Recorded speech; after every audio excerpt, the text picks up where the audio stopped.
보셨을 겁니다. 3월부터 이제 1학기가 개강이 되는데 봄 학기겠죠. 우리 교회가 기존에 하지 않았던 양육 과정 프로그램이 있거든요. 여러분 많이 이용해 주시고 또 많이 참석해 주셔서 말씀으로 우리 교회가 더욱더 견고하게 세워져 가는 일에 여러분들이 성의껏 또 성심을 다하여 참여해 주신다면 교회 입장에서도 또 준비하는 교육자들 입장에서도 큰 힘이 될 것 같습니다. 여러분 저와 또 제자 훈련 같이 다 하기를 원하시는데요.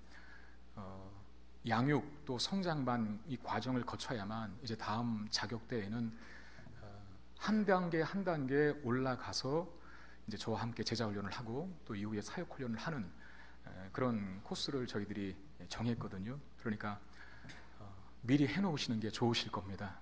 나중에 또 여러분들이 안수집사님도 되셔야 되고 또 장로님도 되셔야 되고 권사님도 되셔야 되는데 교회의 중직자가 되기 위한 하나의 과정이라 또 생각을 하고 다만 직분만이 아니라 우리가 말씀을 통해서 배우고 또 깨달아야만 우리의 삶이 변화될 수 있으니까 그 일을 위해서 저희가 교회가 그 일에 또 헌신하고자 합니다. 이 부분에 대해서 여러분들이 심각하게 생각해 주시고 적극적으로 참여해 주시기를 바라겠고요. 우리 교회가 이제 또 2부 또 3부 예배에 많은 또 성도님들 오시다 보니까 그에 비해서 주차 공간이 상당히 열악한데요. 그래서 저희가 학교에 양도초등학교에 학교 발전기금 적지 않은 금액을 내고 그 주차 공간을 저희가 이용하고 있습니다. 그런데 한때는 뭐 20대까지도 갔다가 지금은 2세대에 불과하다라고 하는 얘기를 들었는데 주변 곳곳에 불법 주차하면 우리 교회 차가 아님에도 불구하고 우리 교회 차라고 동네 주민들이 욕을 합니다. 우리가 누명을 쓰게 되는 일이 없도록 불법 주차하지 마시고 조금 불편하시더라도 양도초등학교 가셔서 거기다가 차를 대시고 셔틀을 저희가 계속 운행하고 있거든요. 그 차 타고 오시면 불편함이 없을 거라고 생각이 듭니다. 그리고 4월 21일 부활주일에 저희들이 새생명 전도축제를 하게 되는데 1부, 2부, 3부 예배 이전과는 조금 다른 체제로 새생명 전도축제를 할 것입니다. 주일 전체를 새 가족들을 초대하고 섬기는 그런 포인트를 두고 전체 다 세팅을 다시 하려고 하는데 내일 아니 다음 주 그리고 그 다음 주 1차, 2차 태신자 작정하는 시간이 있습니다. 그때 이제 용지를 나눠드릴 텐데 한 주간 동안 고민하시면서 믿지 않는 가족들 또 친척들 이웃들 고민하셔서 다음 주일 그 다음 주일 태신자 작정하고 또 이름을 기록해내는 일에 주저함이 없도록 그렇게 준비해 주시기를 부탁드리겠습니다. 우리 옆 사람하고 한번 인사하겠습니다. 만나서 반갑습니다 이렇게 인사하겠습니다. 제가 별도로 이렇게 구두 광고를 하지 않아도 잘 따라주시는 분위기가 돼야 되는데 제가 말을 하지 않으면 잘 안 따라주시더라고요. 그래서 조금 시간이 지체되었음에도 불구하고 말씀을 전했는데 양해해 주시길 바랍니다. 살다 보면 이런저런 두려움을 가질 때가 참 많습니다. 뭐 실패에 대한 두려움이 있고 또 건강 문제에 대한 두려움이 있고 그리고 무엇보다도 미래에 대한 두려움이 있고 우리는 덜하고 심지어는 없을 수도 있는 부분인데 죽음에 대한 두려움들을 많은 사람들이 다 갖고 살아갑니다. 지금 이 자리에 계신 성도님들은 스스로에게 한번 물어보십시오. 나는 지금 내 안에 어떤 두려움을 갖고 있는가 하는 질문. 여러분 두려움이라고 하는 감정은 어쩌면 인간의 연약함을 가장 분명하게 보여주는 증거가 아닐까 생각합니다. 인간의 연약함, 두려움을 통해서 난 참 약하다, 나의 한계와 나의 결함과 나의 무능력함을 보게 된다는 것이죠. 우리는 두려움이 우리에게 있다는 것을 인정해야만 합니다. 그러나 두려움 속에 아예 빠져버리거나 머물게 되면 안 됩니다. 하나님 말씀은 성경은 두려움을 극복하라 라고 말씀하고 또 가르치고 있기 때문에 그런데요. 디모데후서 1장 7절에 보면 하나님이 우리에게 주신 것은 두려워하는 마음이 아니라 라고 말합니다. 하나님이 우리에게 주신 것은 두려워하는 마음이 아니라. 바울이 디모데에게 병약하고 나이도 어리고 그에 비해서 열악한 조건 속에서 문제가 많은 큰 교회를 맡아 꾸려가야 하는 사역의 무게 때문에 두려워 떨고 있는 디모데에게 젊은 수제자 디모데에게 바울이 권면하는 겁니다. 하나님이 우리에게 주신 마음은 두려운 마음이 아니라 평강을 얻고 힘을 얻어서 너희 사역에 전념해라 라고 권면하는 말씀인데요.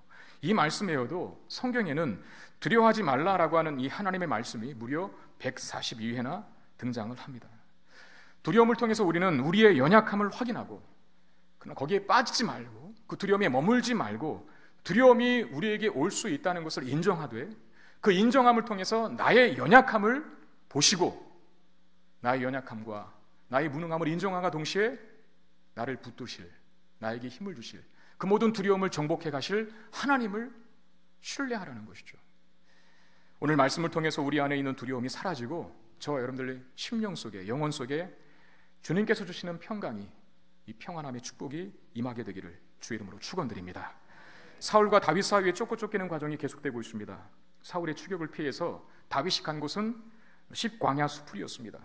십이라고 하는 것은 유다 산지에 있는 한 성읍 이름인데요, 오늘날로 말하면 깊은 산중에 있는 한 시골 마을인데, 그 시골 마을까지 다윗이 숨어 들어갔습니다.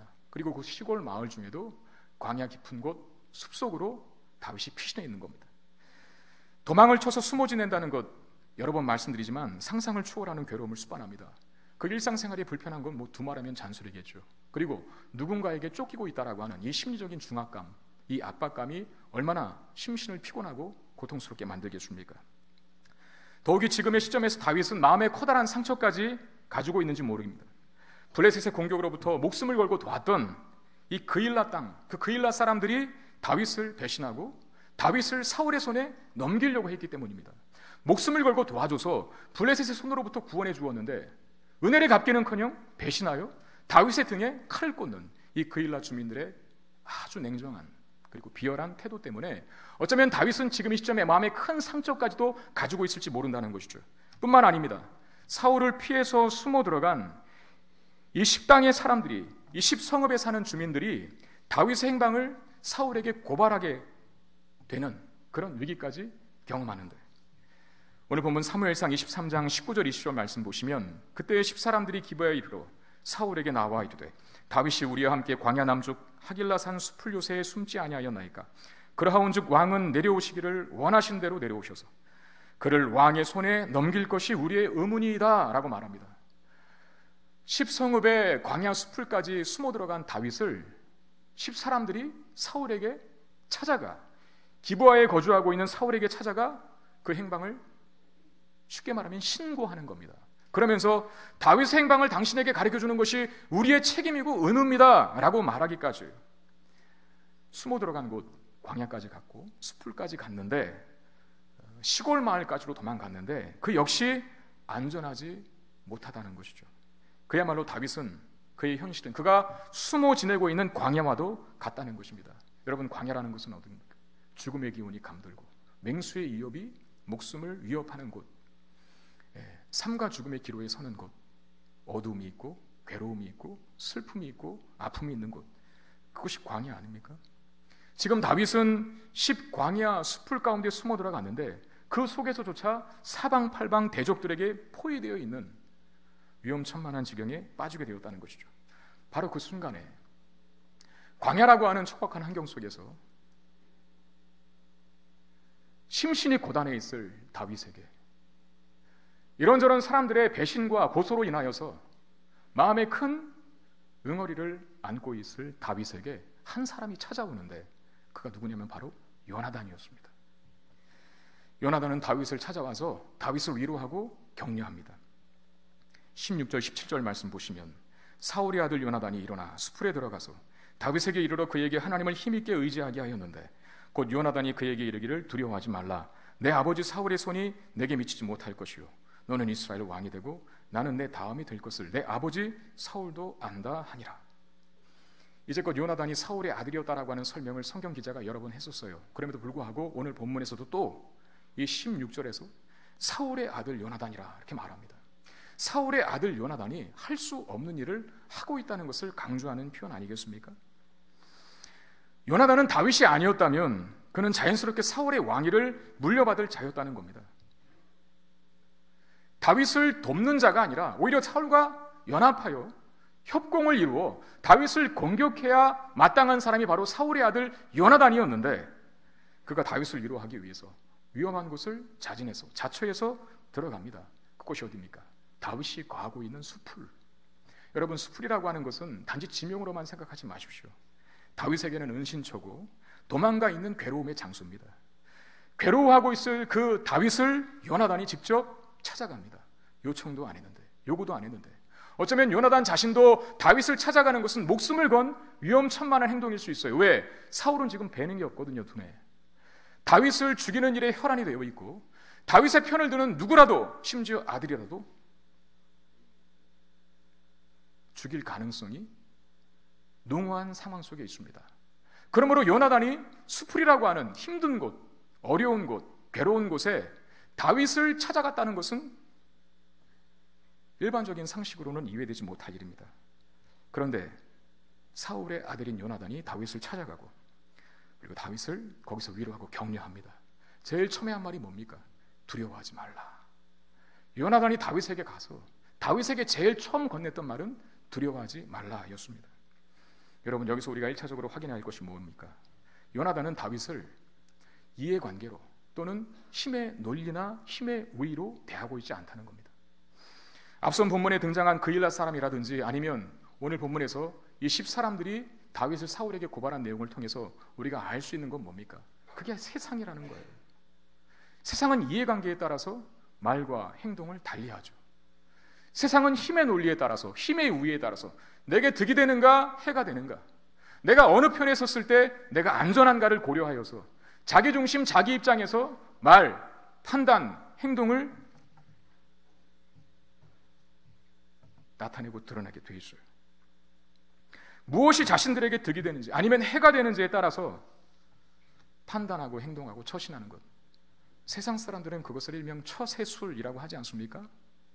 그일라 사람이라든지 다윗을 사울에게 고발한 10사람들이 지금 철저하게 이 세상의 논리와 또 세상의 흐름에 따라서 철저하게 그런 논리로 살아가고 있는 모습을 그리고 있죠. 그러나 요나단은 다릅니다. 다시 말하면 교회는 다르다는 거예요. 교회는 이해관계에 따라서 사람을 대하지 않습니다. 사울의 아들인 요나단이 사울의 적인 다윗을 찾아가 위로하고 격려하고 있는 것처럼 교회는 내게 득이 되는가 해가 되는가, 거기에 따라서 말과 행동을 달리하지 않는다는 것이죠. 오히려 찾아가 격려하고 위로할 수 있는 공동체, 심지어 어려운 곳인 수풀에 있는 한 사람 다윗을 보고 그 어려운 곳에 찾아가 위로해 줄 수 있는 사람, 위로해 줄 수 있는 관계, 교회 공동체 안에서 형성되는 관계입니다. 올해 첫날에 하나님께서 저에게 주신 말씀이 있습니다. 에베소서 2장 22절에 너희도 성령 안에서 하나님이 거하실 처소가 되기 위하여 예수 안에서 함께 지어져 가느니라. 이게 올해 첫날에 하나님께서 저에게 주신 말씀이에요. 목회자만큼, 특별히 담임 목사만큼 교회에 대해서 많이 생각하고 고민하는 사람이 또 어디 있겠습니까? 물론 여러분들도 교회에 대해서 많이 고민하고 있고 생각하고 있고 또 염려하고 있고 어떻게 하면 교회가 바람직한 모습으로 성장할 것인지를 많이 기도하고 생각하는 줄 알아요. 그러나 저만큼은 아닐 겁니다. 담임 목사의 위치가 그럴 수밖에 없거든요. 교회에 대해서 많이 고민하고 또 묵상하고 생각하고 있는 저에게 하나님께서 주신 말씀이 이겼어요. 너희도 성령 안에서 하나님이 거하실 처소가 되기 위하여 예수 안에서 함께 지어져 가느니라. 제가 어느 부분에서 안도감을 가졌냐 하면 예수 안에서 함께 지어져 간다라고 하는 말, 지어져 간다라고 하는 것은 완료형이 아닙니다. 현재 진행형입니다. 뭡니까? 이 땅의 교회는 완벽하지 않다는 것이죠. 부족함이 있고 연약함이 있고, 우리가 잘 쓰는 말이 있지 않습니까? 여전히 공사 중이라는 말입니다. 물론 완벽하게 될 그날을 향해 달려가고는 있지만 이 땅에 존재하는 이 지상의 교회는 어느 교회도 완벽하고 완전한 교회가 없습니다. 서로 부족함을 인정하라는 것이죠. 서로 문제가 많음을 이해하라는 것이죠. 그러면서 함께 그 미흡함과 그 부족한 점을 보완하고 개선해 가게 될 것이라는 말씀. 우리 교회가, 우리 성문교회가 이렇게 될 줄로 믿습니다. 함께 지어져가는 공동체. 새가족들 등록 신방을 가면 제가 그분들에게 자주 당부드리는 말씀이 있어요. 왜 우리 교회 오셨습니까? 라고 물으면 이런저런 이유들을 대십니다. 예배가 좋고 말씀이 좋고 주일학교 시스템들이 좋고 환하게 웃어 맞이하시는 성도님들이 좋고 이런 얘기를 하십니다. 그분들에게 한 가지 더 권면합니다. 좋게 봐주셔서 감사합니다. 그러나 우리 교회에서 잘 정착하고 적응하시려면 영적 토양인 이 공동체 가운데, 교회 가운데 뿌리를 내리셔야 됩니다. 공동체에 참석하시고 공동체에 함께 적응하시고 공동체에 함께 생활하시고 말씀 나누시고 기도하시고 교제하시고, 그러지 않으면 아무리 예배가 좋아도 아무리 말씀이 좋아도 아무리 내 자녀가 다니고 있는 주일학교 시스템이 잘 되고 있어도 마치 나는 손님인 듯 주인의식을 갖지 못하고 이웃인 듯 가족의 마음을 갖지 못하고 그냥 주위를 돌다가 나중에 힘이 빠져버리는 그런 일을 경험하게 될지도 모르니 우리 공동체에 적을 두시고 뿌리를 내리십시오 라고 권면합니다. 그래서 요즘에 많이 기도하는 기도 제목 중에 하나가 우리 교회 공동체가 좋은 토양 갖게 되기를 원합니다 라고 하는 거거든요. 누가 와도 어떤 분이 와서도 잘 심기어져 적응하여 교회라고 하는 공동체 속에서 얻어지는 자양분들을 잘 먹고 무럭무럭 자라나 영적인 거목이 되기를 원하는 그런 기도가 교회를 향한 저의 기도입니다. 그리고 한 가지 더 당부드립니다. 교회 안에 여전히 부족한 점이 많고 지상의 교회는 완벽하지 않으니까 그 점을 이해하시고 양해해 달라고 부탁을 드립니다. 나이가 어린 젊은 목사에게 또 우리 교회 안에 부족한 점이 많이 보이거들랑 비난하고 외면하고 이 교회는 안 되겠다라고 떠나가지 마시고 기도해 주시고 감싸 안아주시라고 부탁을 합니다. 왜? 교회는 완벽한 교회가 없거든요. 어딜 교회에 가도 어느 교회에 가도 물론 정도와 수준의 차이는 있겠지만 항상 우리는 교회 안에 부족함이 있고 어려움이 있고 괴로움이 있다는 걸 아셔야 돼요. 그걸 인정하고 품어줄 수 있는, 지금 요나단이 수풀이라고 하는 어려운 곳에, 그곳은 죽음이 있고 절망이 있고 괴로움이 있는 땅이니 난 가지 않겠다라고 하지 않았잖아요. 다윗이 오라고 하지도 않았는데 그 수풀이라고 하는 위험천만한 곳을 요나단이 먼저 찾아갔다는 것입니다. 교회에 대한 우리의 마음이 그와 같아야 돼요.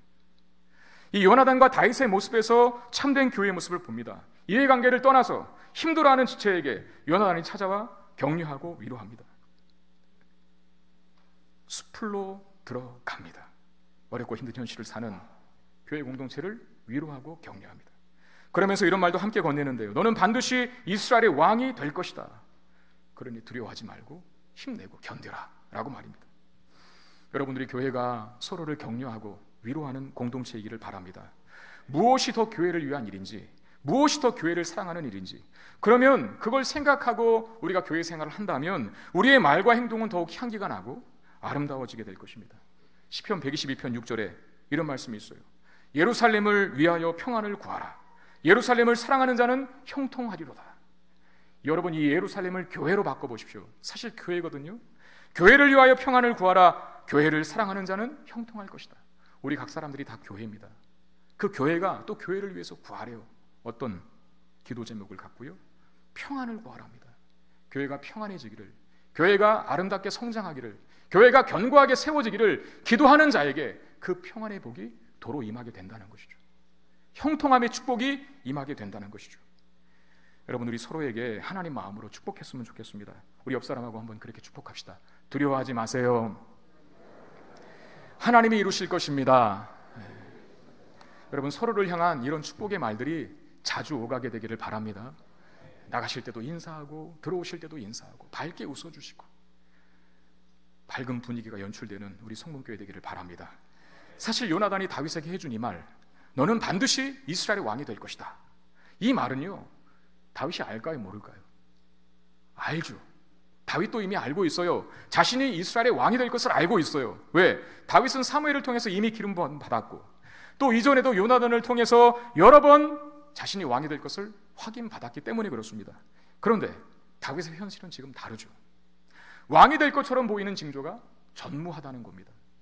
하나님께서 기름 부어 세우셨고 요나단을 통해서 다윗은 왕이 될 것이라고 하는 말씀을 여러 번 확인시켰다면 그의 현실은 왕이 되는 일에 가까운 현실이 되어야 되는데, 대통령이 되려면 국회에 들어가 있든가 아니면 정부 요직에 자리 잡고 있어야 되는 것 아니겠습니까? 그런데 반대로 걷고 있으니 그의 현실은 약속의 말씀과는 전혀 다른 그야말로 현실과 이상의 괴리 속에 처해 있으니 이것이 다윗을 볼 때 우리가 갖게 되는 안타까움이고 또 질문이기도 합니다.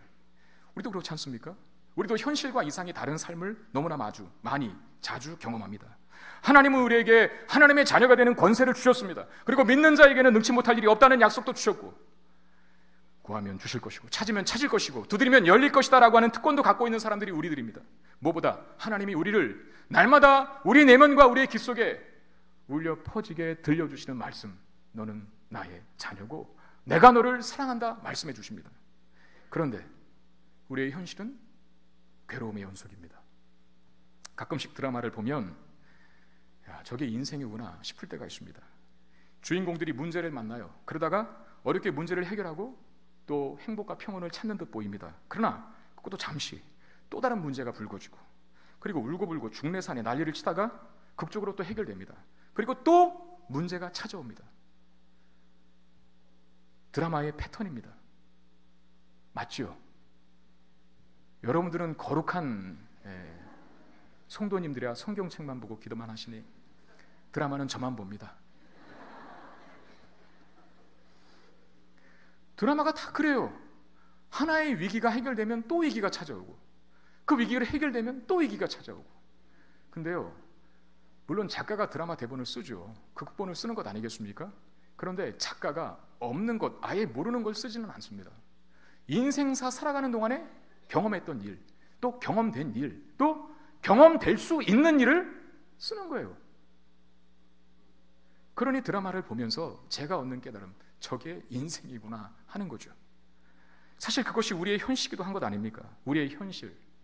자녀의 문제를 해결하면 건강의 문제가 생기고, 건강의 문제를 해결하면 경제적인 문제가 찾아오고, 어떤 사람과의 갈등을 해결하면 또 다른 사람과의 갈등이 찾아오고, 이 사람에 대한, 또 이 문제에 대한 오해를 풀게 되면 또 다른 문제에 대한 오해가 불거지고, 문제는 끝이 없습니다.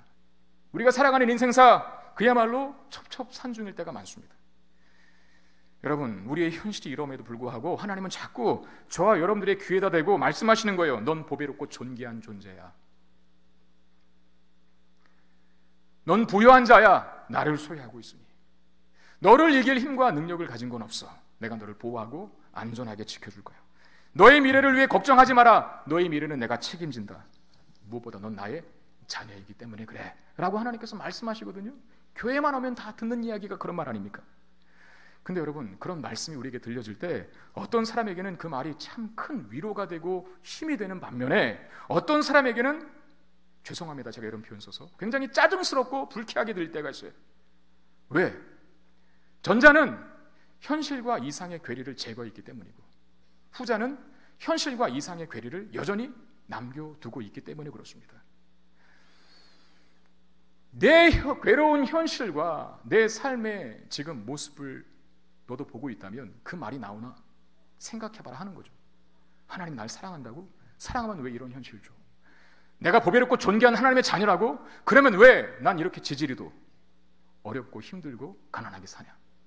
왜 나에겐 되는 일보다 안 되는 일이 더 많아야 돼?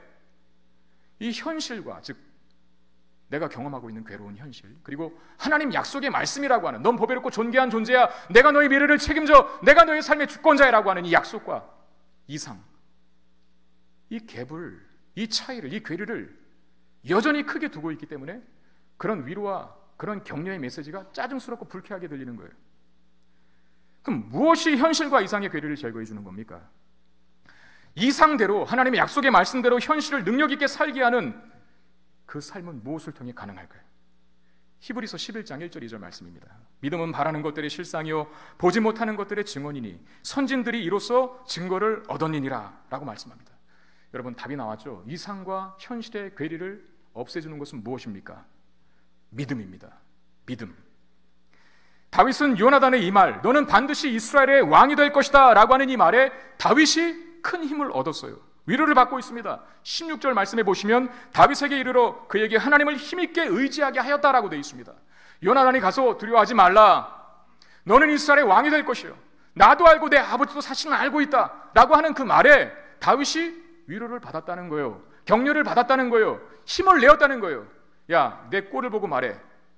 그런 말 불쾌하고 기분 나쁘니까 하지마. 이렇게 한 게 아니라 요나단이 전해주는 하나님의 말씀을 듣고 다윗은 힘을 내고 위로를 받습니다. 무엇이 그 일을 가능케 한 겁니까? 현실과 이상의 괴리를 믿음으로 다윗이 극복했기 때문에 그렇습니다. 하나님은 우리에게 끊임없이 요나단을 보내주십니다. 설교자를 통해서, 목회자를 통해서 말씀하십니다. 그리고 때로는 구역장님들을 통해서 말씀하시고, 때로는 믿음 좋은 장로님, 믿음 좋은 권사님, 믿음 좋은 집사님을 통해서, 심지어 나의 남편과 아내를 통해서, 내 자녀들을 통해서, 내 부모를 통해서 하나님은 우리에게 내가 널 사랑한다, 힘내라, 두려워하지 마라, 하나님께서 너에게 가르치신 목적 반드시 이룰 거야. 지금 잊고 있는, 지금 경험하고 있는 사망과 얼침한 골짜기는 네가 푸른풀밭 쉴만한 물가가 있는 곳으로 가기 위한 과정이니 견디고 힘내라. 그렇게 권면해주고 말씀해주는 요나단들을 하나님 우리 각자에게 끊임없이 보내십니다. 저에게는 우리 사랑하는 성문교회 성도님들이 저의 요나단이십니다. 토요일이 되면 본당에서 또는 화장실에서 주방에서 열심히 청소하시고, 여러분 여기 공간이 작긴 합니까? 교회 전체를 다 청소기 들고 걸레질 칠고 하시는 그런 분들을 보면 혼자가 아니라는 생각을 해요. 아, 내가 혼자 하는 게 아니구나. 중보기도 모임을 통해서 때로는 질병 때문에, 때로는 경제적인 문제 때문에, 때로는 자녀의 문제 때문에 아파하는, 사실상 내 가족, 나와 관계된 문제도 아닌데 토요일 아침 일찍 나와서 교우들을 와요 간절히 중보하고 기도하시는 그분들이 있기에 제가 위로를 받는 것이죠. 다 요나단들이에요. 봄소리 성경학교가 진행 중에 있습니다. 어린 영혼들에게 말씀을 전하는 목회자들과 선생님들과 이런 동역자들을 볼 때 하나님께서 꼭 저에게 말씀하시는 것 같아요.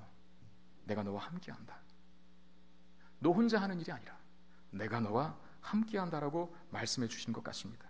그리고 이 예배에 참여하고 있는, 저와 함께 예배드리고 있는 여러분들 다 저의 요나단들이십니다.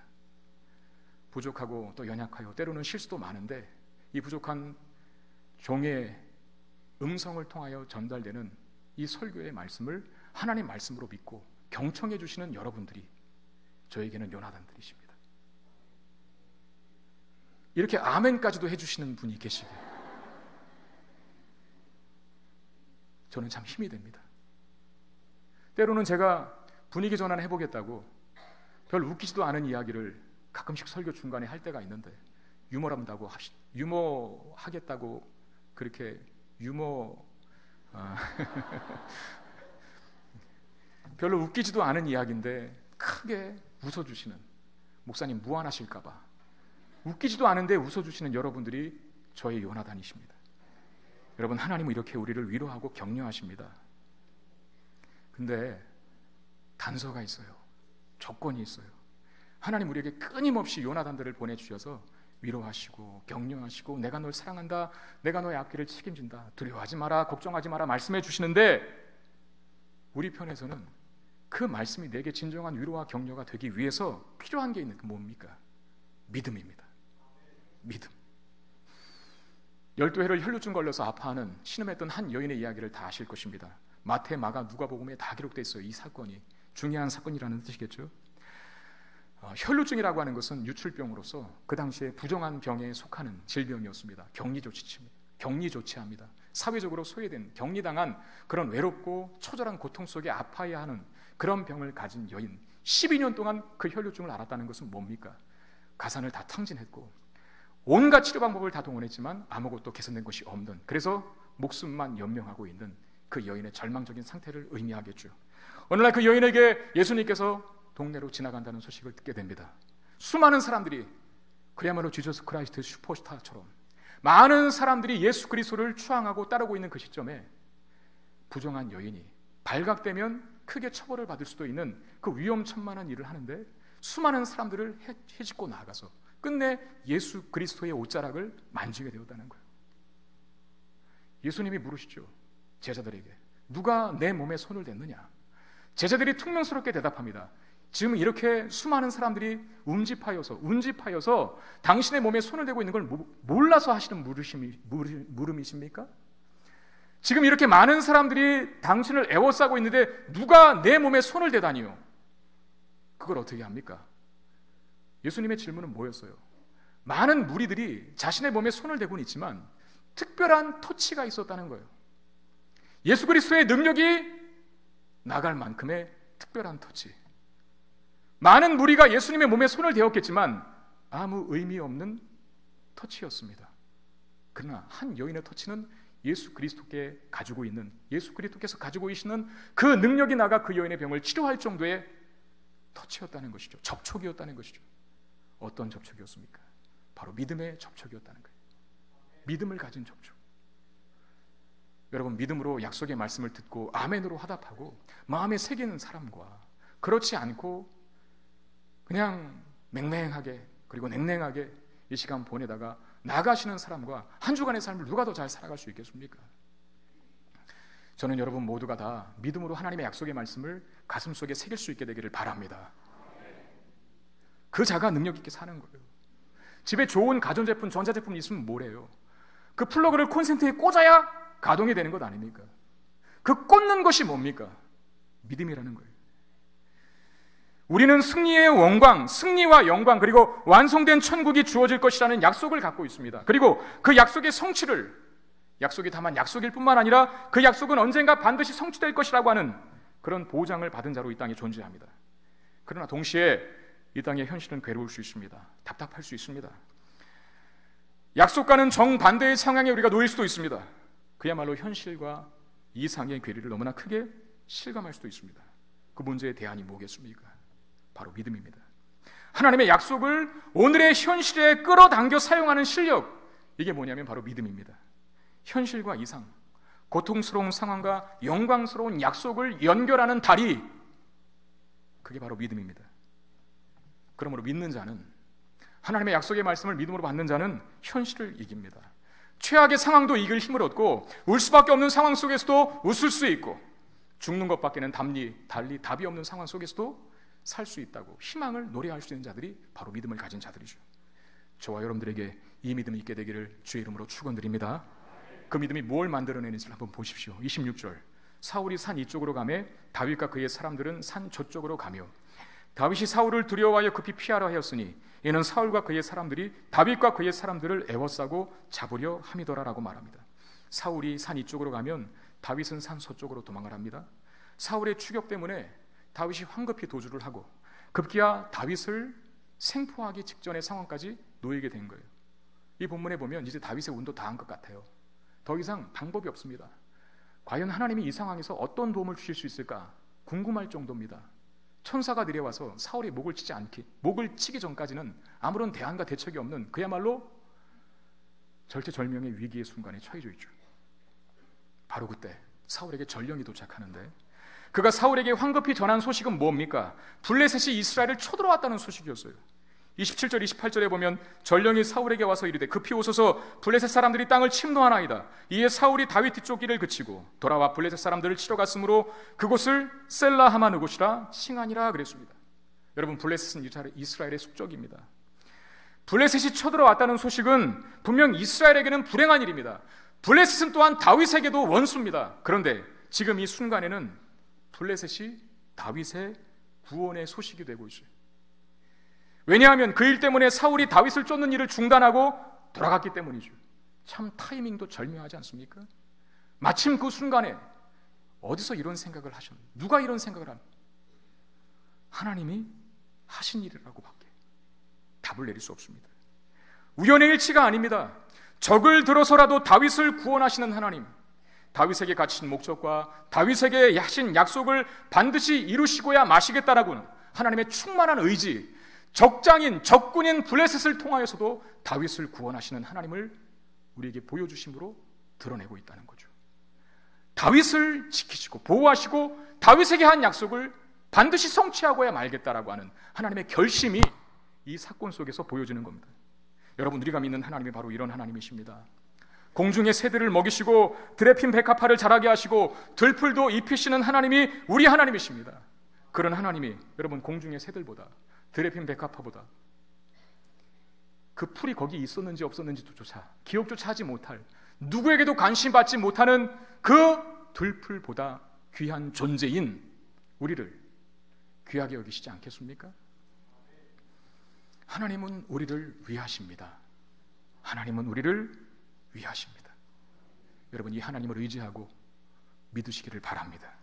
우리의 삶 속에서 일어나는 모든 일, 모든 사건과 사고, 만남과 헤어짐, 얻고 그리고 잃음, 우연 속에서 일어나는 것이 아닙니다. 다 하나님의 계획과 관여하심 속에서 일어납니다. 하나님의 계획과 하나님의 관여하심 속에 있기에 우리를 죽게 하는 쪽이 아니라, 우리를 망하게 하는 쪽이 아니라 우리를 살리는 쪽으로, 우리를 세우는 쪽으로 모든 일어나는 일들이 그렇게 기여하게 되어 있다는 거죠. 하나님이 우리를 위하시기 때문에, 그 하나님은 선하신 분이시고 인자하신 분이시기 때문에, 그 하나님이 우리를 자녀 삼으셨기 때문에 우리에게 일어나는 모든 사건과 사고, 심지어 위기처럼 보이는 일상이라 하더라도 하나님은 그 일을 통해서 내가 너를 얼마나 사랑하는지를 보이는 수단으로, 기회로, 방법으로 사용하신다는 것입니다. 그러므로 우리는 어떤 상황 속에서도 기대를 갖고 살 수 있습니다. 최악의 상황 중에서도 소망을 품고 살아갈 수 있습니다. 언젠가 우리가 천국에서 이 땅에서 살았던 우리의 인생을 비디오처럼 보게 될 날이 있다면 우리 인생의 한 면 한 면이 우리를 천국에 서도록 하기 위해 꼭 필요한 과정이었다는 사실을 확인하게 될 날이 올 것입니다. 그래서 저와 여러분들에게 일어나는 모든 죽을 것처럼 괴로운 현실도 우리는 다 감사함으로 그리고 기대와 소망으로 맞을 수 있어야 합니다. 말씀 맺겠습니다. 현실만 보지 말고 믿음의 눈을 들어 그 현실 배후에서 일하시는 신비한 방법으로, 우리가 감히 예측하지 못하는 방법으로, 희한한 방법으로 역사하시는 그 하나님을 믿으시기를 바랍니다. 광야에 길을 내시고 사막에 강을 내시고 출렁이는 바다를 마른 땅으로 걷게 하시는 하나님의 역사, 광야와 사막과 파도를 두려워하지 마시고 광야와 사막과 파도 속에서도 우리를 살리시며 세우시는 하나님의 능력을 경험하실 수 있는 저와 여러분 되시기를 바랍니다. 이 믿음의 축복이 저와 여러분들에게 있게 되기를 주님의 이름으로 축원드립니다.